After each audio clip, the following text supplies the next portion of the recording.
Hello વિદ્યાર્થી મિત્રો, કેમ છો? બધા મજામાં છો? હું મહેન્દ્ર દોડિયા મારી ચેનલમાં આપનું હાર્દિક સ્વાગત કરું છું. અને આજના આપણા વિડીયોમાં આપણે જોઈશું પ્રકરણ 1માં વાસ્તવિક સંખ્યાઓ જે આપેલ છે તેમાં દાખલા નંબર 3 અવિભાજ્ય સંખ્યાઓના અવિભાજ્ય અવયવની રીતે ગુસા અને લસા શોધવાનું છે, જેની રકમ આપેલી છે 12, 15 ને 21. બરાબર. એના વૃક્ષની રીતે અવયવ પાડીશું આપણે. તો વૃક્ષની રીતે અવયવ પાડીશું તેમાં આગળની જેમ જ જે આગળના દાખલામાં દાખલા નંબર 2માં જોયું તે પ્રમાણે કે ચાવી તેને લાગુ પડશે જ કે પહેલો એકમનો અંક આપેલો છે 2, એટલે 2 આપેલો છે 12માં, એટલે પહેલો ભાગાકાર કેટલા થશે 2. તો આ બાજુ 2 લખીશું તો પેલી બાજુ 12 ના અડધા કેટલા થશે 6. ફરી પાછું જોઈએ તો 2 કી સંખ્યા 2 અને 6 ના અડધા કેટલા થશે ફરી પાછા 3, અને છેલ્લે આવશે કેટલા 3, અને પેલી બાજુ આવશે કેટલા 1. એટલે કે 12 ના ભાગ શું પડશે તો 12 ના ભાગ પડશે 2 ગુણ્યા 2 ગુણ્યા 3, એટલે કે 2 નો 2 ઘાત અને 3 નો 1 ઘાત. બરાબર. 2 નો 2 ઘાત અને 3 નો 1 ઘાત.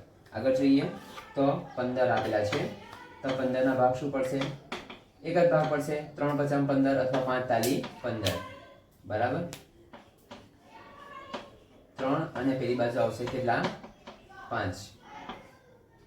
બરાબર. અને છેલ્લે આવશે કેટલા અહીંયા આગળ 5, અને પેલી બાજુ આવશે કેટલા 1. બરાબર. ટૂંકમાં 15 ના ભાગ પડશે કેટલા તો 3 ગુણ્યા 5, એટલે કે 3 નો 1 ઘાત અને 5 નો 1 ઘાત.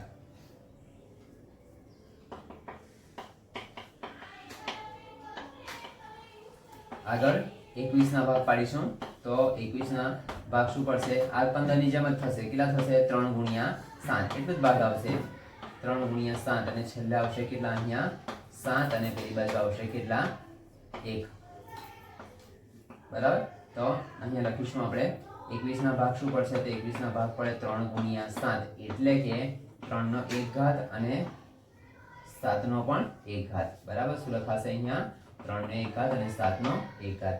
ફરી પાછું આપણે ગુસા લસ્યા લખીશું, તો ગુસા અને બીજી બાજુ લખીશું નીચે લસા.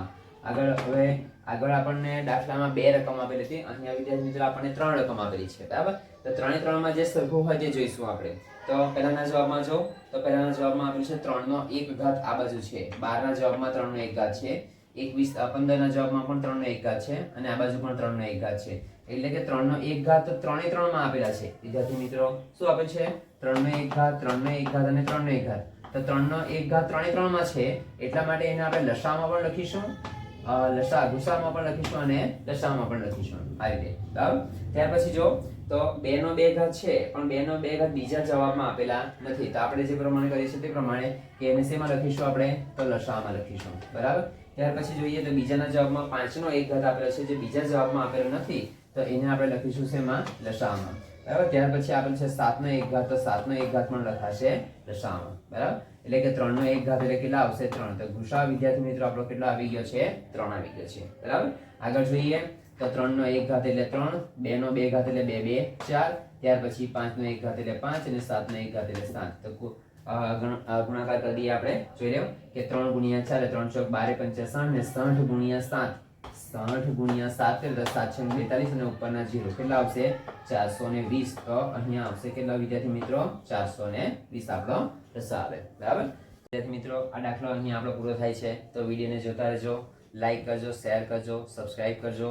ત્યાં સુધી Tata, bye bye, C you. જય હિન્દ, જય ભારત, જય ગણિત.